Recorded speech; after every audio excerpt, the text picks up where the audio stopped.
My son looked me in the eye on my own porch, sipping my beer, and told me I was no longer welcome in the $850,000 home I built with my late wife. He said it belonged to him now, as if my decades of sweat meant nothing. The betrayal cut deep, but what he didn't know was that I had one move left. You won't believe what I did next. Before we continue, please subscribe to the channel and tell us where you're listening from in the comments.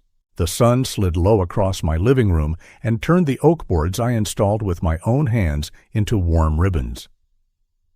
It was the hour Martha used to call Honey Light. Her picture sat on the mantel, the one where she is laughing into the wind at the lake, hair everywhere, a fleece zipped to her chin. The gold watch that belonged to my father waited upstairs on the dresser, wound tight, steady as breath. I set the chocolate cake on the coffee table. I had piped Jason's name with shaky icing, and the knife beside it never touched the first slice. Out back through the slider, I heard what I was not meant to hear. Jason to his friends on my deck, the deck I built plank by plank. He should just disappear. Laughter clinked like bottle caps across wood. I turned down the speaker volume from my phone and let the house hold me the way a house can when you teach it how. I thought of what I have paid without sending a bill. $60,000 for college tuition after he changed majors twice and promised the third time was the charm. $25,000 for a used Civic so he could make a living and not sleep on buses. 2 years of health insurance when his job paid him in promises. Utilities, groceries, internet, subscriptions, the small expenses that layer into a wall. The time he called me from a number that began with the county's prefix, and I drove without telling Martha because I could not bear the shame in her eyes. I whispered toward her picture because no one else would listen. Did I raise him to confuse love with subsidy? The refrigerator hummed. The clock ticked. The cake cooled. Outside, the laughter kept time. I picked up the knife, put it back down, and folded the paper plates I had set out, one by one, as if tidiness could control the weather. My hands stopped shaking. The quiet inside me turned from shock to a clear, heavy yes. I had heard enough. I lifted my eyes and really looked at what they were laughing over. The house is appraised between $845,000, $850,000 this spring. The mortgage is paid, the equity is mine, not a communal tip jar now. To them, that number is a jackpot. To me, it is 35 years of Saturdays and every tax season.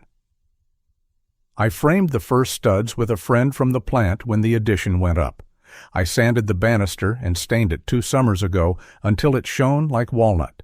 I replaced baseboards in the guest room and shimmed a stubborn door that swelled when the rains came.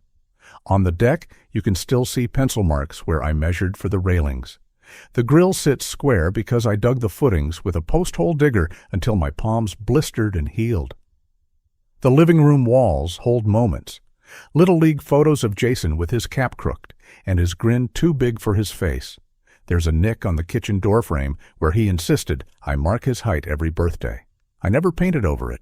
I could run my thumb across that notch with my eyes closed and still find it. When Martha died, this house learned the quiet I brought home. I slept on the couch for months because the bed felt like a cliff. I fixed what broke because fixing was the only language I had left. The deck, the sound system, the way the gutters now refused to clog in October storms, all of it became a way to keep breathing. Out back tonight, Kara stood near the table, phone in her hand, that amused smile people wear when they are entertained by what isn't theirs. She laughed at the right beats while Jason told his stories, tipping his bottle like a crown. Entitlement hung in the air the way smoke does when people forget which way the wind is going. This place is wood and nails and mortgage statements, yes, but it is also the last room where Martha kissed me on the cheek while spaghetti boiled. It is the hall where I learned to live alone. It is a roof I paid for twice, once with money and once with grief. I felt the weight of that, and I felt something else, too. The house was waiting to see if I still knew how to protect it. I sat at the dining table and let the numbers line up until they made a picture even a skeptic could not argue with. Tuition, $60,000, paid in 3 chunks when the bursar's emails turned red. Car, $25,000, a silver Civic with a dent in the rear quarter panel that didn't matter because it started every morning. Bail once, cash counted out under fluorescent light because boys with time and poor friends find trouble, and we never told Martha. Bridge money during his freelancing phase, 8 months straight, envelopes of rent slid across a table with a joke I tried to make light of. I kept utilities in my name because the late notices gave me the shakes. I paid for his phone because I could not stand the thought of him stranded. I co-signed nothing, and still my credit kept flinching at the smallest sound. He has no rent history. His credit is scored by the stories he tells himself. His savings balance floats closer to zero than to hope. I pulled a thin file from the desk, the deed, crisp and heavy. Homeowners' insurance declarations, 2 pages that spell out risk in polite fonts. Property tax receipts with the county seal. Utility bills with my name and address, month after month, boring and blessed. I looked at those papers until the shame in me cracked like ice. A man can't buy back time. I would not spend another year funding disrespect and calling it love. I heard my father's voice under that thought, and Martha's too, the way she would put a hand on my arm when I started to apologize for wanting to be treated decently. I slid the file back together and squared its edges against the wood. It did not feel like revenge. It felt like finally telling the truth on paper.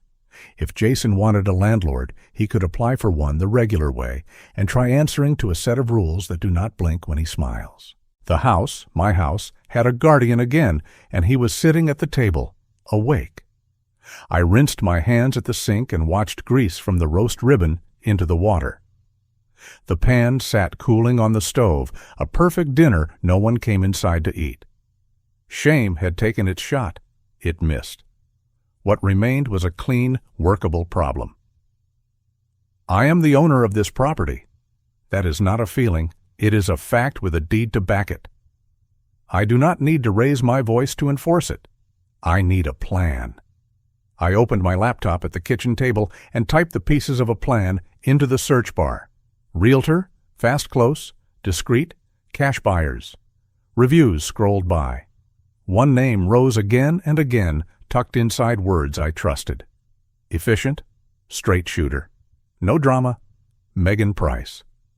I saved her number, then clicked through her listings and noted how quickly the status changed to pending. I have not called yet. I set the phone face down and looked at the slider. Out on the deck, Jason was telling a story about a salesman who would not take him seriously. His friends laughed. I folded a dish towel and laid it flat. The act steadied me. Because hurt sometimes throws a wild punch, I looked up the county jail's release schedule and bookmarked it. Not because I wish trouble on my son, but because I know how nights can go when beer is cheap and pride is loud. Officer Daniels's business card sat in a small bowl by the door from when he spoke at the neighborhood watch meeting last fall. I placed it on top of the file. Boundary, not vengeance. The phone buzzed with a text from a neighbor about parking. I answered calmly and felt the click of control slide into place. Quiet is not the same as weakness. Quiet is preparation. I wiped the counter, put foil over the roast, and let the room breathe. The plan did not have to be perfect tonight. It had to be started. That much I could do. The watch upstairs drew me like a bell that only I could hear. I climbed the steps and stood in the doorway of my bedroom, that soft blue Martha chose when the catalog said restful.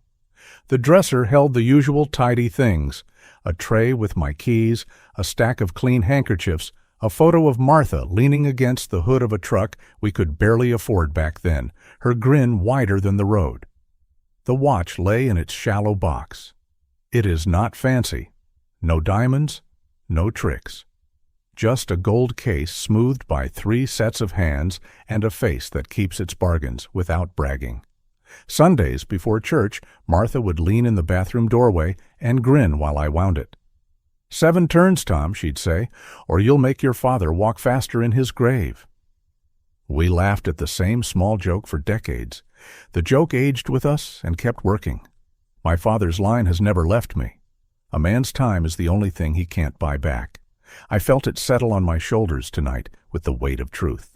I thought of Ethan, my grandson, whose drawings still hang from a magnet on the fridge. He is 6 and believes every promise that is not broken in front of him. Someday he will ask about this watch. I want the answer to be clean. I want it to go to a man who honors time, not a boy who borrows it. I held the watch and listened to it tick. It steadied my chest. It made a kind of quiet music that told me what mattered and what didn't. Blood matters, yes, but character matters more. Responsibility is not an inheritance you collect. It is a habit you practice. The watch is not a prize. It is a mirror. Tonight, it showed me a man who has work to do and the right to do it. I went back downstairs and made a small move because big ones begin that way. I slid the untouched cake into the refrigerator and shut the door with a final click. I put the knife in the drawer with the everyday forks, wiped the counter, and breathed. At my desk, I placed the watch in its box and closed the lid. I set the thin file on the blotter. Then I typed a message to Megan Price. Urgent listing. Cash buyers. Okay. 7-day close possible? I'm the owner. Can meet tomorrow morning. The 3 dots blinked, vanished, returned. Call me at 9, she wrote. I saved the number and set an alarm. I took Officer Daniel's card from the bowl and laid it on the folder. Not a threat, a line. I snapped photos of the deed and the tax receipt and emailed them to myself so the copies lived beyond this room. I switched off the porch lights and let the yard darken. Out there, voices rose, then drifted away. I stood in the doorway and spoke to the quiet. They think I'm weak, I said, steady. Tomorrow, they'll learn I still hold the deed. The clock ticked once, like agreement. I slipped the phone on the charger and wrote the appointment time on a sticky note in block letters. I turned off the lamp, and the house, my house, settled and waited with me for morning. If you're still watching and find this story interesting, please comment 1 below to let me know you're here with me. Morning didn't ask permission. It slid through the blinds and lay a stripe across the kitchen table where my thin file waited. I poured coffee that could hold a fork and set my father's watch beside the mug so the ticking would argue with my excuses. Hurt was yesterday. Today had paperwork. I called my lawyer first because feelings don't stand up in court, documents do. He picked up on the second ring. I gave him the short version, my son's words on my deck, the deed in my drawer, the line I was ready to draw.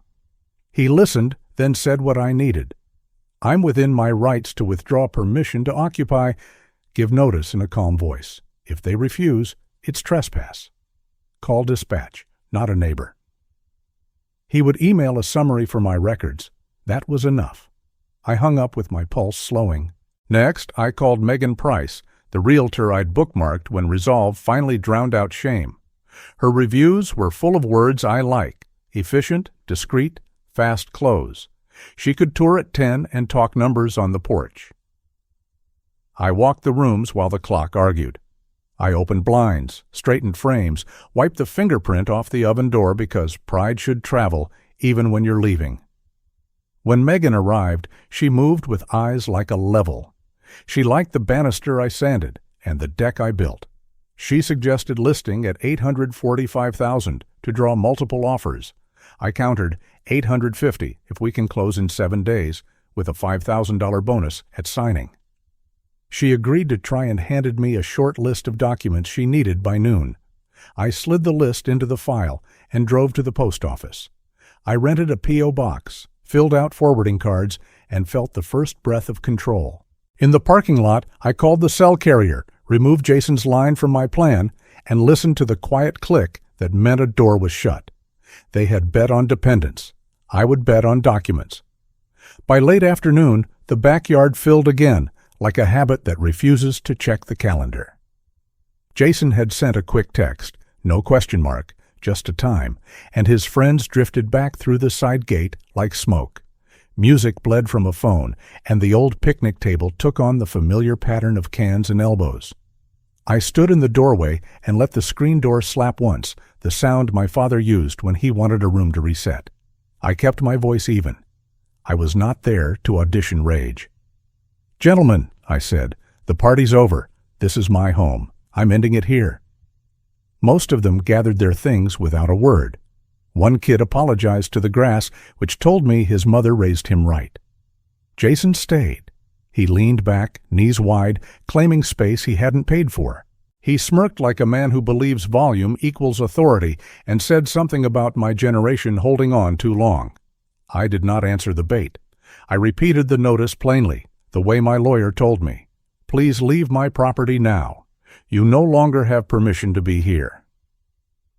He looked at his friends like he expected applause. When it didn't come, he scoffed and reached for another beer. I walked inside and called dispatch. My voice surprised me with its steadiness. I told the operator what had happened and asked that an officer come by to clarify the line between family and law. Officer Daniels arrived within minutes, his patrol car washing the yard in quiet authority.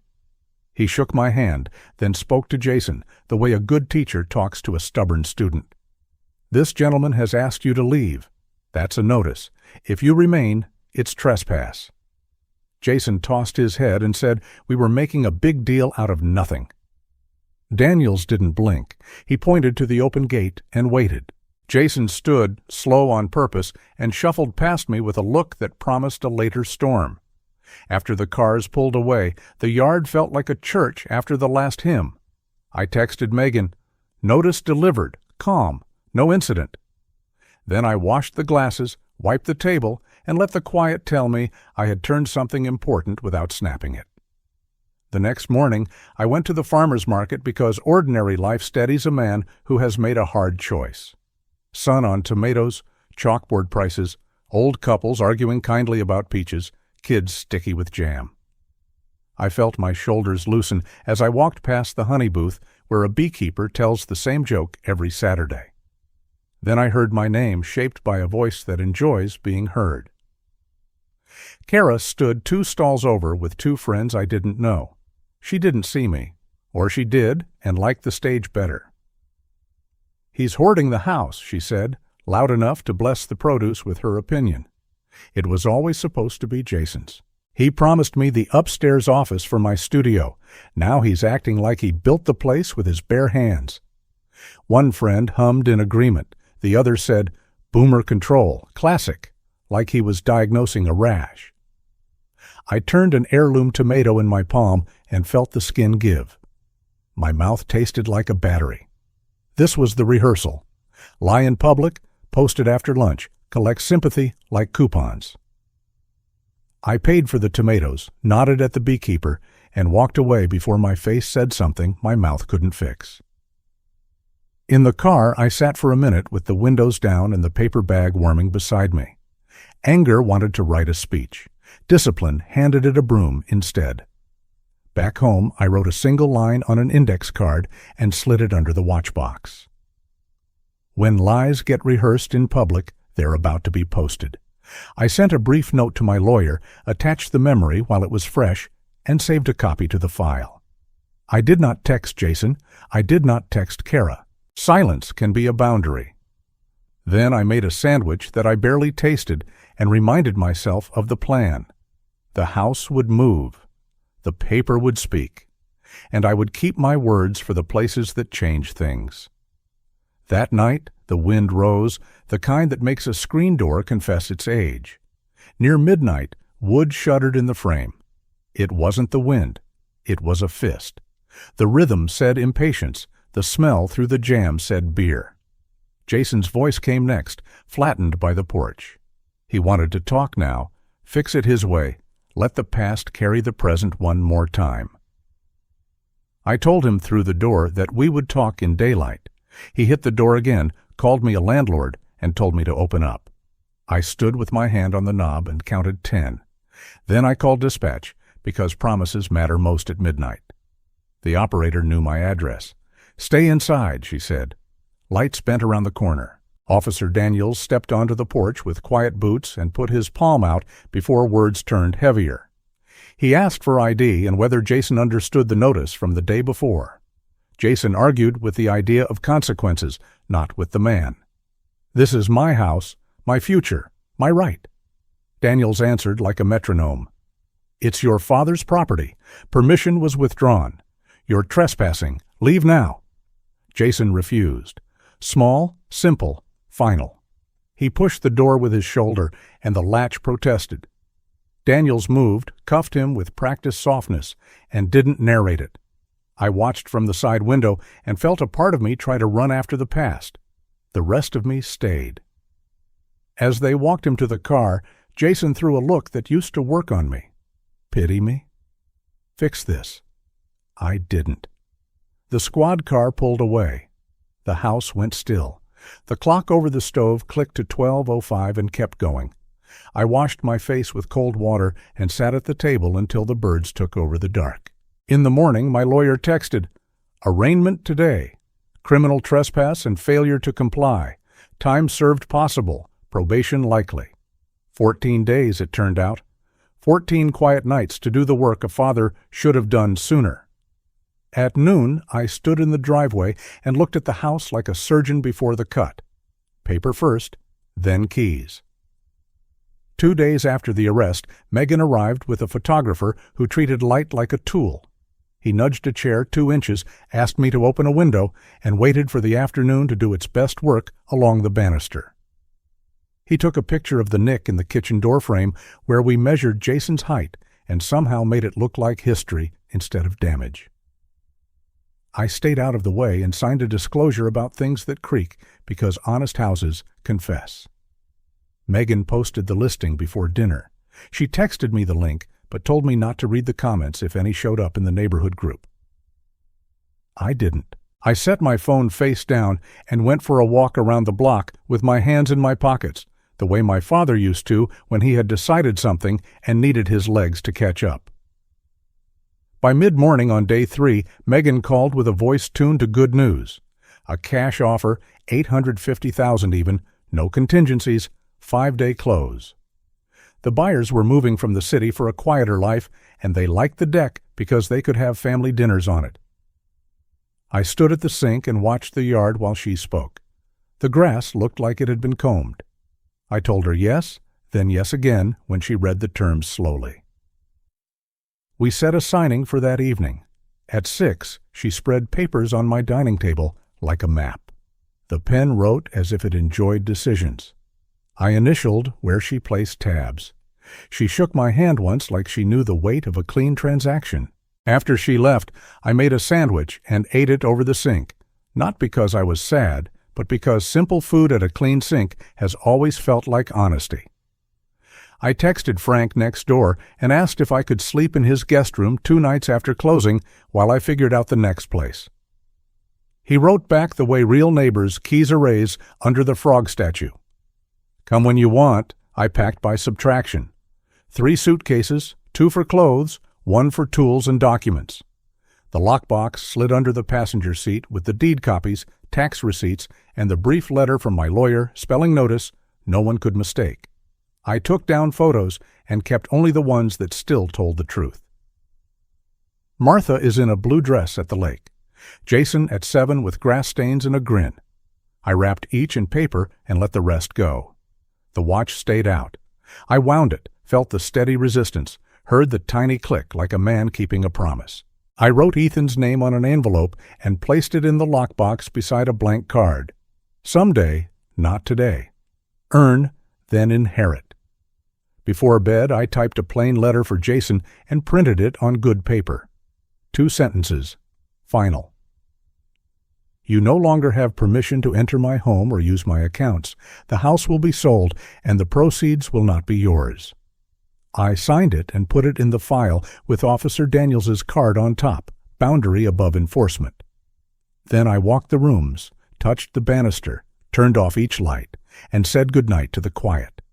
Tomorrow would be paperwork, then forward motion. If you're still watching and find this story interesting, please comment 2 below to let me know you're here with me. Morning of closing smelled like copy paper and burnt diner coffee, the kind that tastes better when you've earned it. I woke in Frank's guest room and buttoned a blue shirt I saved for appointments that decide a season. The quilt on the bed was pieced from his late wife's flannel shirts. It looked like a quiet crowd approving. I slipped on my father's watch and listened to the small click under the crown. It did what it always does. It kept the bargain. In my leather folder, I carried the numbers that would turn a long argument into a concluded sentence. The offer letter sat on top, a line in bold that refused to blink. $850,000, all cash, no contingencies, 5 days to close. The checklists underneath reminded me that victory is usually a stack of small boxes you tick in order. Sign, initial, confirm the wire, return keys. Breathe. Luis and Elena Martinez arrived right on time. They had the look of people who respect tools and paperwork in equal measure. Elena's hair was pinned back like a promise to stay focused. Luis's hands were clean but nicked, a mechanic's confession. We shook hands, sat, and watched the escrow officer stack pages like a dealer with no interest in tricks. I initialed flags, signed where the lines widened, breathed between strokes. I felt Martha close by, the way I sometimes do in rooms where decisions collect like rain in a barrel. You don't drink from it right away. You put a lid on and carry it home. Elena reached into her tote and produced a folded dish towel. It had hydrangeas embroidered in one corner. "We brought this for you," she said, "so your hands have something kind to hold today." It was the sort of small human gesture that tells you a house has chosen well. I thanked her and set the towel on my knee. Then I took out the envelope I had addressed the night before. I wrote Jason's name slowly, making each letter a boundary. Inside were 2 sentences, no more, printed on heavy stock that whispers instead of yells. "You asked me to disappear. I'm granting it. The house is sold." I slid the envelope across the table to Elena. "If he shows up," I said, "please hand him this. Nothing else needs to be said." She nodded as if I had asked her to pass a tool. "We can do that," she said. We signed the last page, exchanged keys, and walked out into the kind of sunshine that thinks it invented mercy. Luis took a photo of Elena on the porch, not to post, just for memory. I stood at the sidewalk and let 35 years fall behind me without anger. I had loved that house, and it had done right by us. Love can end without a scandal. Frank waited with the truck, leaned on the hood like a foreman on break. He didn't clap, didn't preach. He handed me a paper cup of coffee and said, "Hot." Sometimes that's the whole speech. At the title office, the numbers spoke in their plain voice. Sale price, $850,000. Prorated taxes credited to me, a tidy $1,600 and change. Commission and fees shaved the total the way a barber cleans a neckline. The escrow officer circled the net like a teacher underlining an answer. $812,400, subject to the final water bill. I signed one more form authorizing the wire to my new credit union. The officer slid me a receipt on thick paper that felt like a promise you could fold. "Congratulations," she said, not like a cheerleader, more like a nurse who has seen a lot of bandages come off and knows what healed skin looks like. From Frank's front window that afternoon, I watched a gray sedan coast to the curb. Jason stepped out with that careful swagger men invent when their pride has a limp. He knocked once, then twice, like habit could override paper. Elena opened the door and stepped onto my old porch. Her hands were empty, except for the envelope. I couldn't hear the words, but I knew the tone. Calm. Final. She passed him the envelope the way a good foreman passes a tool you asked for and now must use. He looked at the name written by a hand he knew, then slid a thumb under the flap as if hesitation could make letters change. He sank on the top step, elbows on his knees, head lowered. No audience, no performance, just wood under him doing what wood does, holding weight without comment. He read the 2 sentences again. I could tell because his eyes moved like a man checking instructions before tightening a bolt. He gave a small laugh I recognized from childhood, the laugh he used when a rule turned out to be true. Elena stood with him a moment and then went inside. The porch light clicked off as the automatic timer did its work. I stayed at the window until he finally stood, folded the paper once, tucked it into his jacket, and walked to the sidewalk. He looked toward Frank's house but didn't search the glass. He raised a hand, not a wave, more like a truce with nobody watching. Then he left. The street went back to being a street. In the kitchen, Frank rinsed coffee cups and said what men say when they think it helps to say little. "That'll land." I nodded. There is a sound consequence when it has nowhere to hide. It is quiet and heavy and useful. The quiet didn't hold. Late that night, the phone rang with a number from the old neighborhood and a voice lacquered with courtesy. "Thomas, this is Linda, Kara's mother." She said my name like a complaint and rolled out the charges. I was humiliating young people, ruining her daughter's stability, turning a home into a weapon. I let her talk until the heat burned down. She called the sale a punishment, said I had cut off Jason to hurt Kara, said a decent father would surrender the house, truly. I told her steady that opinions expire, but paperwork doesn't. The deed had my name. The sale closed. The envelope told the truth. She tried the sentimental angle, asking what Martha would think, as if grief were a lever. I didn't give her that. "Believe what you need," I said. "The law will outlast every post." She hung up, and the house returned to quiet.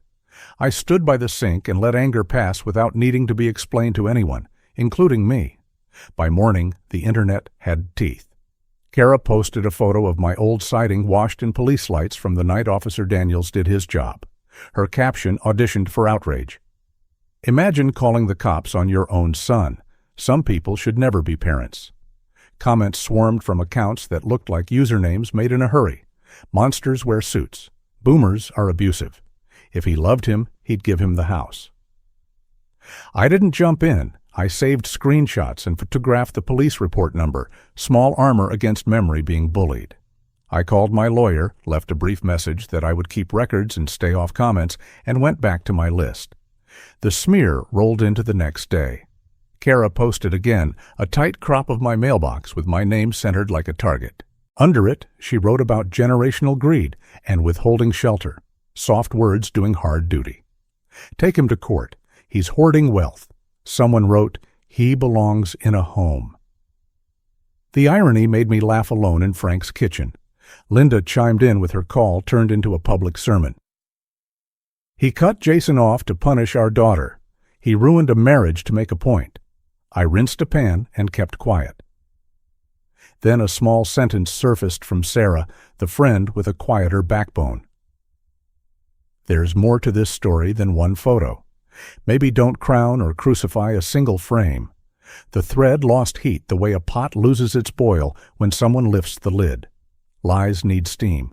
Without it, they go slack into something you can step around." Saturday, I went to the farmer's market. At the honey table, I heard Kara pitching the same script to two friends, speaking loud enough to carry. She called me a hoarder, said the house was always supposed to be Jason's, as if rumor could be grandfathered into law. One friend said, "Classic control," and laughed. My hands tightened around tomatoes until the vines creaked. I walked away because rehearsed lies are about to be posted. At home, I vacuumed Frank's hall. Doing one small thing well is its own medicine. The screenshots sat on my phone like exhibits. I wasn't chasing revenge. I was building a record. Facts are slow feet, but they walk farther. Before bed, I scrolled once and let myself feel mad for the length of a breath. Then I put the phone face down, and tomorrow we will need a rested witness. The next days became a chain of small, exact acts. I forwarded the rest of my mail to the P.O. box and watched the clerk stamp the form with a thunk that sounded like closure. Utilities took their turn. Gas cut off at noon Monday, electricity transferred to the Martinez's at 5, and garbage switched to their account starting Thursday. I read the meters and texted the numbers to Megan for the file.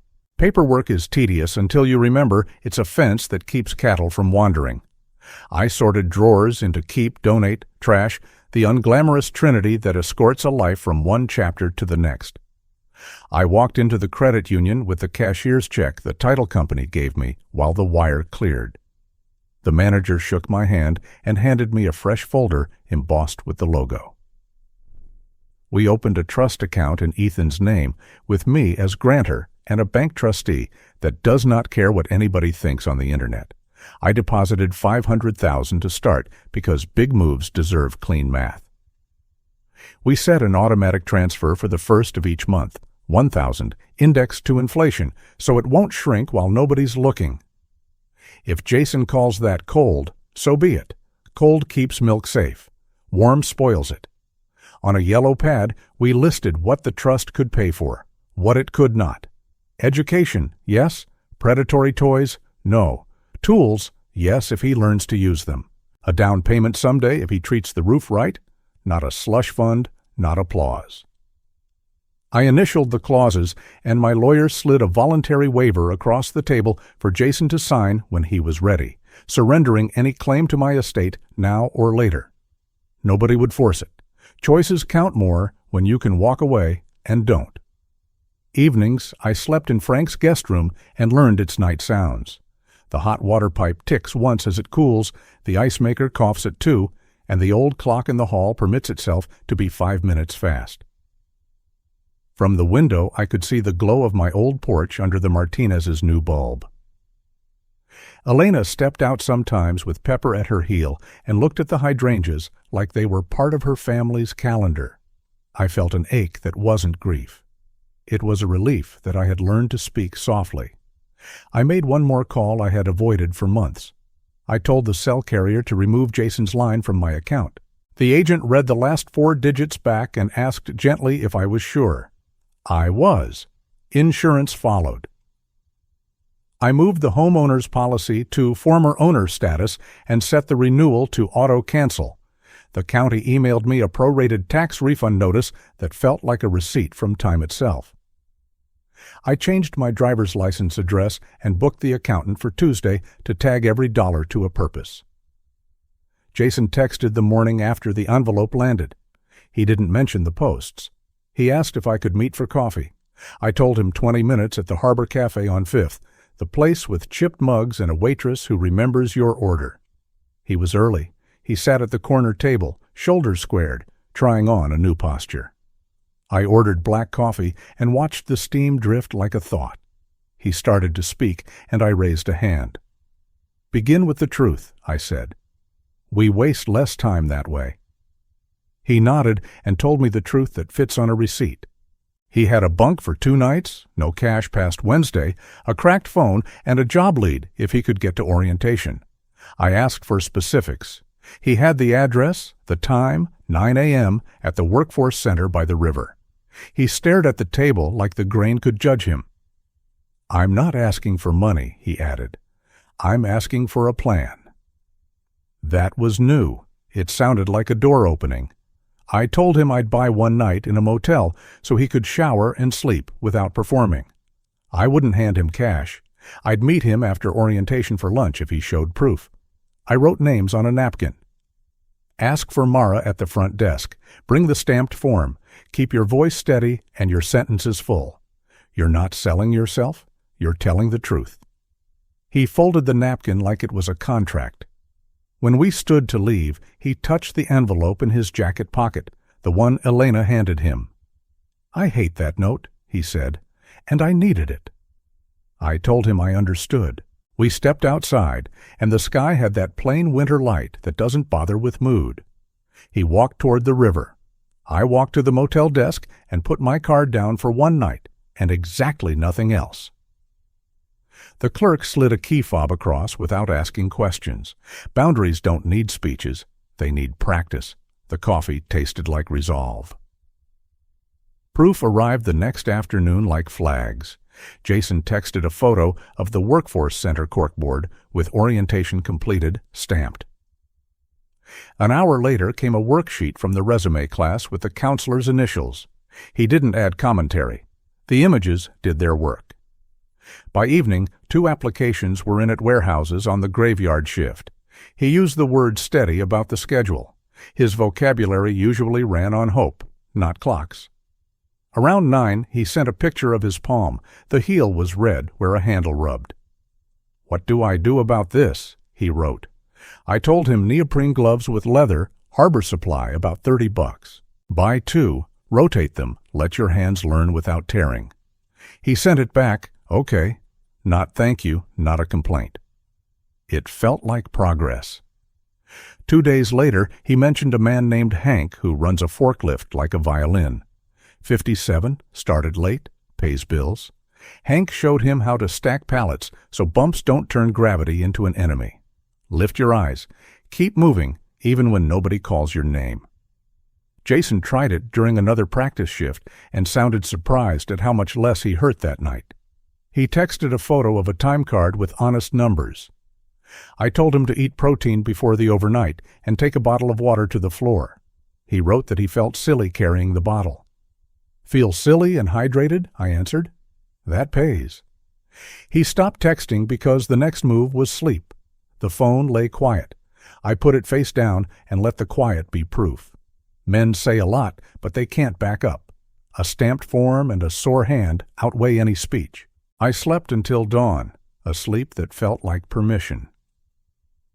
The court looked like every courthouse, a room disciplined by wood and clocks.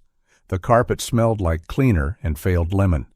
I sat in the back, the spot I promised to sit, so I wouldn't make it my show. The docket was a parade of small disasters that felt major from the front row. A kid argued volume, not innocence. A woman cried. A man complained about a parking sign. When Jason's name was called, he stood without theatrics and walked to the table. The judge glanced at the screen, made that professional sound that says, "I've seen this 1,000 times," and read the words that move days. Criminal trespass, failure to comply, time served. De-escalation class within 90 days, proof due by a date in solemn font. "Do you understand?" "Yes, Your Honor," Jason said, not performing. The gavel sound is always smaller than you think, and always final. Outside, he joined me in a slice of shade cast by a city maple. No ceremony. "Thanks for coming," he said. "You asked," I said. "Men should get what they ask for sometimes, so they learn to be careful with it." He almost smiled at that. He told me he had the class schedule and that a counselor named Mara ran Fridays with a useful firmness. "Good," I said. "You might be the reasonable one in that room, not the only one." We didn't talk long. He needed sleep. I needed to keep from turning a simple day into a speech. He looked at my hands and then at the street like he was measuring distance. "I'll send proof," he said. "Do that," I answered. We shook hands and walked in separate directions. Behind us, the courthouse returned to naming consequences. The sun climbed, uninterested in our drama, the way the sun has always been. The block adjusted faster than I expected. The Martinez's porch glowed at dusk. Elena kept the hydrangeas, as promised. Luis measured the rail for a fresh coat and chose a color that made the steps look rested. Pepper chased leaves and returned with a triumphant snort that made Elena laugh. I stood at Frank's fence and waved, a quiet neighborly wave that asks nothing and offers respect. The old house looked relieved, calmly. Back inside, I spread the folder on the table. Sale proceeds showed in black numbers. I listed where every dollar would go. 500,000 already sat in Ethan's trust. Another 200 went to a high-yield certificate for real emergencies. The remainder would carry me long enough to pick a simpler place near the park and buy it with cash. My lawyer's cover letter rested on top.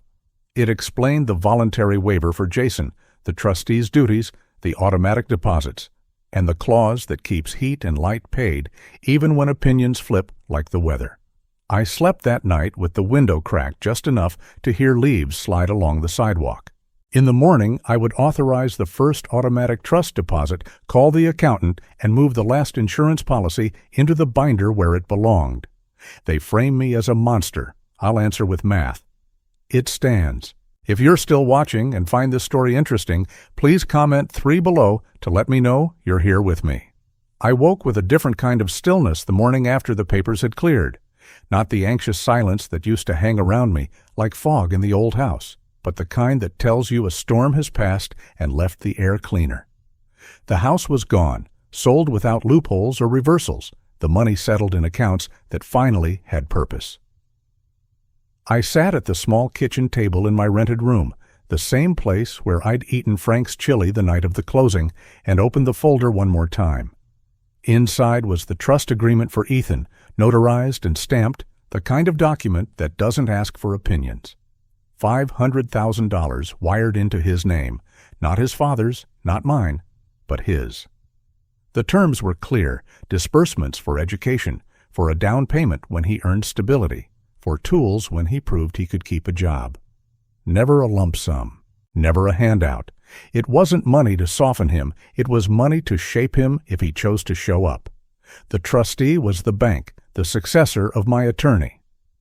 I whispered to Martha, as I have so many times, this time love won't be confused with subsidy. I kept enough for myself, not for grandeur, but for breathing room. A coastal cottage in Bandon had been waiting in Megan's folder, crooked in the right places, wood that leaned a little but didn't break, windows that looked out to the ocean the way old eyes look at truth, with patience. I drove down the coast, signed where she placed the flags, and reserved a life estate for myself with the deed already tucked into Ethan's trust. That way, the roof would never be seized by quarrels or rumors. The title company clerk smiled when she saw the unusual arrangement, and I told her plainly, I want it to belong to him someday, but I want to live in it first. She nodded as if she had seen men repair legacies before. The first night I slept there, I set my father's watch on the dresser by the window. The ticking matched the waves, 2 clocks reminding me that time is measured best by how you use it, not by how long it lasts. Jason, meanwhile, had begun the slow march that work demands. He texted me his graveyard schedule at the warehouse, shifts that ran from midnight until dawn. He bought better boots after Hank, the foreman, taught him how to move pallets without tearing up his back. Transitional housing gave him a lower bunk when he brought in his first pay stub, and when a younger man arrived with a limp, Jason offered up the lower and took the upper without complaint. Maturity doesn't announce itself with speeches. It shows up in small decisions nobody claps for. I didn't praise him over the phone. I just noted it in my own quiet ledger. Progress counts even when it's not applauded.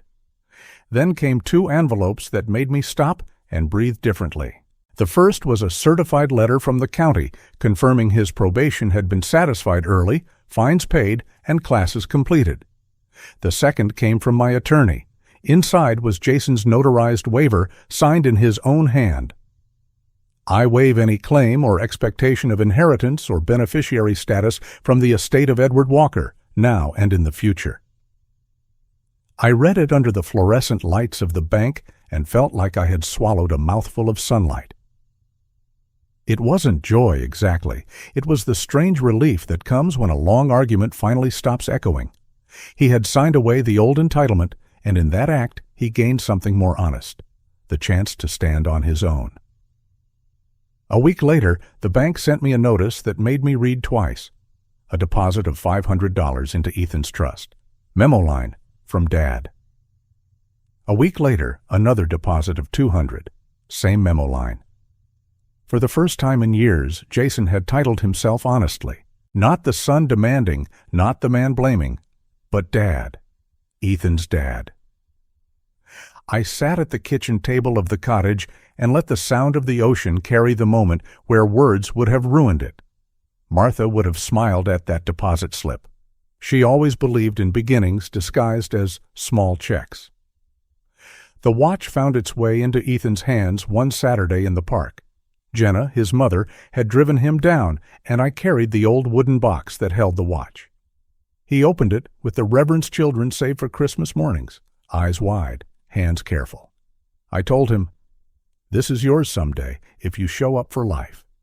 Jason was there, standing a little behind him, and he whispered, "I'm sorry." I answered loud enough for Ethan to hear, Thank you. I accept. Not forgiveness as performance, but as fact. Later, I placed the watch in a safe deposit box alongside a photocopy of the trust, promise locked tighter than possession, because possession can be taken, but a promise kept is its own inheritance. Kara's noise began to fade online. Her feed shifted to vague posts about perspective and self-care, as if she had run out of venom or found it too costly to maintain. Sarah, the one friend who had spoken with balance, kept drawing boundaries in the comments. Sometimes silence wins more arguments than shouting. Officer Daniels called once, his voice steady as always. "Some cases stick," he told me. "Tell him a cop is rooting for him." I texted Jason those exact words. "A man you don't know is rooting for you." He wrote back only 3 words. "That matters, Dad." By then, I had settled into the cottage. Mornings began with coffee on the porch, watching gulls argue over fish scraps. Evenings ended with the ocean acting like a clock too large for hands, its rhythm reminding me to keep showing up, one tide after another. I wrote postcards to Ethan, simple ones with pictures of lighthouses and fishing boats. On one, I wrote, "The ocean is a big clock. It reminds you to show up." I mailed it with a quiet pride, knowing one day he would read those lines with his own measure of time. The last act of Chapter 5 came without fanfare. I drove to the warehouse one evening, the same place where Jason's shift stretched into the cold hours. I carried a steel thermos filled with coffee and set it at the reception desk. No note, no performance, just hot coffee waiting for tired hands. I walked out before anyone could see me.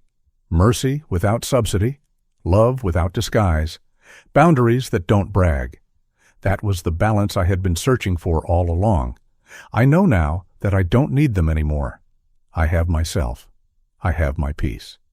And I have the lesson that blood alone does not make family. Respect does. As I closed the door to the cottage that night, the ocean still ticking outside, I whispered, "I'm free." And I meant it. The past had finally stopped dragging me backward. The future for once belonged to the ones who showed up. I wake to the sound of the ocean before I even open my eyes. The fog rolls in heavy this morning, soft and cool, wrapping the cottage in a hush that feels almost holy. I put the kettle on, drop a pinch of salt into the grounds the way my father taught me, and listen as the old place learns my footsteps. It has taken only weeks, but the wood floors already know my rhythm. The doors close with the ease of habit, and the windows breathe when I open them to the sea. This is my life now. Not the weight of courtrooms, not the noise of accusations, but the slow tick of a watch on the dresser and the steady pulse of waves against rock. I patch one small thing every week. Last week, the crooked gate. This week, the loose hinge on the bedroom window. And I write 2 letters. One to Frank, to thank him for steadying me, and one to Ethan, to remind him that even from a distance, he is not forgotten. Then I walk down to the jetty, where retirees cast lines into the gray water with more hope than bait, and I greet them as if I've lived here all my life. The moral ledger in my mind has shifted, and I speak it aloud sometimes so I don't forget. Love isn't an ATM. It isn't measured in deposits and withdrawals, but in presence and boundaries. You can forgive without funding the next mistake. That truth cost me a house, but it bought me peace. And time, the one wealth a man can't counterfeit, has to be earned to be worn. Every time I wind the old watch, I feel that lesson deep in my bones. I whisper to Martha in the quiet, "We got here, love. We made it through." And I believe it. I hear small updates about them, whether I want to or not. Kara moved south. Rents a small 2-bedroom that costs less than her handbags once did. Her mother has stopped calling me. Silence is her final weapon. Jason works the Friday to Monday graveyard shifts, 12 hours at a time. Hank tells me he's steady, stacking pallets, learning angles, buying boots that last. He opened a savings account that requires in-person withdrawals. Hank said Jason asked for it that way, to make it harder to lose what he earns.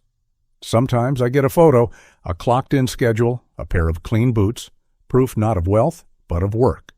No requests for cash, no schemes, just proof. I don't reply with more than a simple, "keep going," because encouragement, like money, has to be measured. One afternoon, the post office clerk slid a thick envelope across the counter. Inside was the confirmation. The cottage, crooked and perfect, was formally in Ethan's trust with my life estate clause recorded. It was written down now, not in my voice, but in the county's ink. I walked home with the papers under my arm, sat at the kitchen table, and cried quietly. Not the kind of crying that comes from despair, but the kind that happens when gravity meets a promise kept. Martha would have smiled. Ethan will smile one day. And I knew, as I wiped the tears on the sleeve of my sweater, that the house no longer owned me. I made the decision. Kara sent a long apology through a friend. Pages of explanation, regret, and excuses dressed as sorrow. I read the first paragraph, then folded it back into the envelope. I placed it in the drawer where bills go before the shredder. I said aloud, "I don't need their sorry. I have my life." And I meant it. Boundaries, once set, protect not only your heart, but your peace. I chose silence because silence was the loudest truth I could give back. One last errand remained. I visited the bank with a small box in my hand. Inside, the watch lay in its felt cradle, ticking softly, steady as the tide. I left it in the vault beside a photocopy of the trust summary and a note for Ethan. The note read, "When a man means it, time gives him back his name." I closed the box, handed it to the clerk, and signed the deposit slip with a hand that did not shake. That was my legacy. Not the house, not the account numbers, but the line between subsidy and mercy, between excuse and forgiveness. The watch, when Ethan earns it, will be more than gears and glass. It will be the sound of a man keeping his word. And so life here has found its rhythm. The gulls hold position over the water, tilting with the wind, but never falling. Retirees wave as I pass. Frank drops by with a basket of clams, and I send postcards to Ethan with small truths. The ocean is a big clock. It reminds you to show up. Peace doesn't need applause. It needs only presence. Each day I walk the shoreline, breathe the salt, and remind myself I finally found the place where I belong. Every morning is proof that I chose right. For the parents who might be listening, my story says this: love your children, but love them wisely. Don't mistake endless rescue for endless care. Teach them that respect is an inheritance worth more than money. For the children, let this be clear. Gratitude is not optional. When family sacrifices for you, honor it. Don't demand more. Don't twist love into entitlement. And for all of us, in this modern world where noise often drowns out truth, remember this: character is the only wealth that survives the bank. It is the only property no one can seize.